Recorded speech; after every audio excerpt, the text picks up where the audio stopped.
Si aujourd'hui tu te décides de cuisiner et que tu fais un bon plat, tu as tous les assaisonnements qui devront accompagner ce plat-là, mais qu'à un moment donné, tu oublies, tu pars sur les réseaux sociaux, tu commences à répondre à tes messages et que tu oublies que tu avais laissé une marmite au feu, cette marmite va finir par cramer.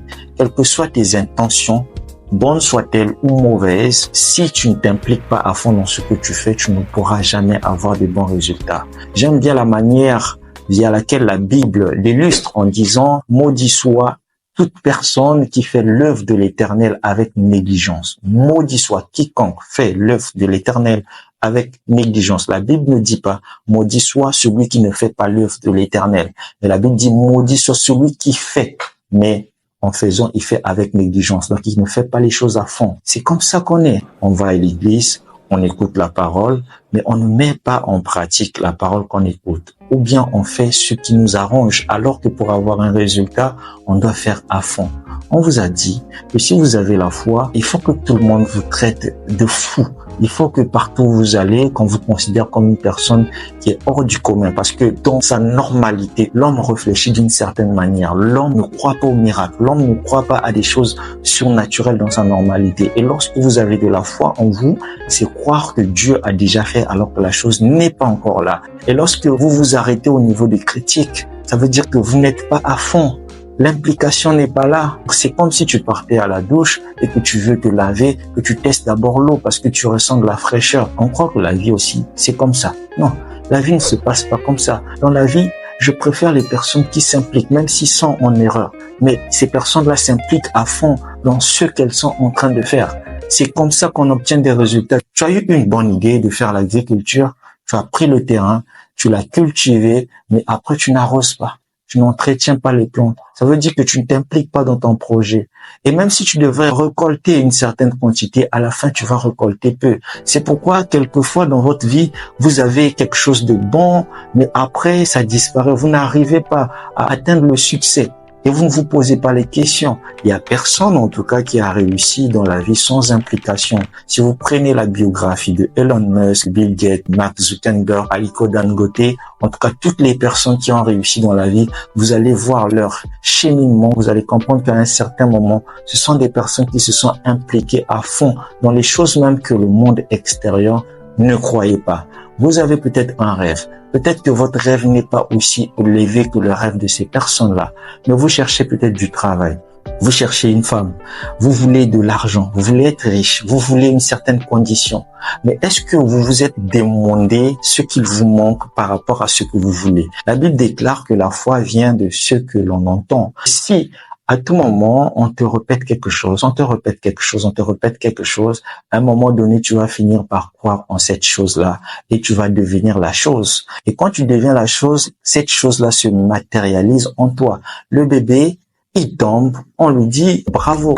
Personne ne tape son bébé lorsqu'il tombe. Mais pourquoi est-ce que lorsque vous essayez que ça ne marche pas, vous abandonnez tout de suite, vous perdez toute implication? Qu'est-ce qui se passe si tu ne t'impliques pas? Tu ne vas pas obtenir ce que tu veux. Si tu suis un traitement à moitié, on vous dit que la maladie elle devient pire. Mais étant donné que vous ne constatez pas le problème de fond, vous changez de traitement, vous changez de business, vous changez pas mal de choses, mais vous ne vous posez pas de questions sur votre implication. Beaucoup de gens critiquent l'Europe. Beaucoup de gens critiquent l'Occident, que c'est en Afrique qu'on aime Dieu, que c'est en Afrique qu'on aime adorer. Mais dans le fond, il y a beaucoup d'hypocrites. Je suis désolé de le dire, dans les églises africaines et dans les églises européennes, parce que on voit des gens qui se représentent une certaine vie qu'ils ne sont pas à l'intérieur de. Lorsque quelqu'un se lève le dimanche matin pour aller faire son sport plutôt que d'aller à l'église, c'est un peu ça la vie européenne et on condamne ça. Je suis pas aussi tout à fait d'accord avec ceux qui font là. Une personne qui croit en Dieu, elle devrait aller rendre grâce à Dieu le dimanche ou rendre grâce à Dieu simplement tous les jours de sa vie. Par contre, on fait du mal à l'autre, mais on n'a pas cette facilité de demander pardon. Pourtant, on va à l'église. Pourtant, on paye les dîmes. On n'est pas capable d'adresser la parole à son voisin. On voit quelqu'un en route qui est dans le besoin. On n'est pas capable de s'arrêter, écouter son besoin. Mais on va à l'église sous prétexte que c'est là-bas qu'on va aller changer. Mais ce que tu écoutes à l'église, là, c'est juste une portion. La vie s'applique dans tout ce que tu as au quotidien devant toi. Mais comme tu ne t'impliques pas assez, tu vas juste à l'église, tu ne t'impliques pas dans ta vie chrétienne, tu t'impliques pas dans ton business, tu as entendu que un tel est devenu riche, directement tu as imaginé qu'il est devenu franc-maçon. Pourquoi tu t'impliques pas? Pourquoi tu ne cherches pas à comprendre qu'est-ce que lui il a fait que toi tu n'as pas, qui lui a permis de devenir riche? J'aimerais vous inviter que nous puissions changer.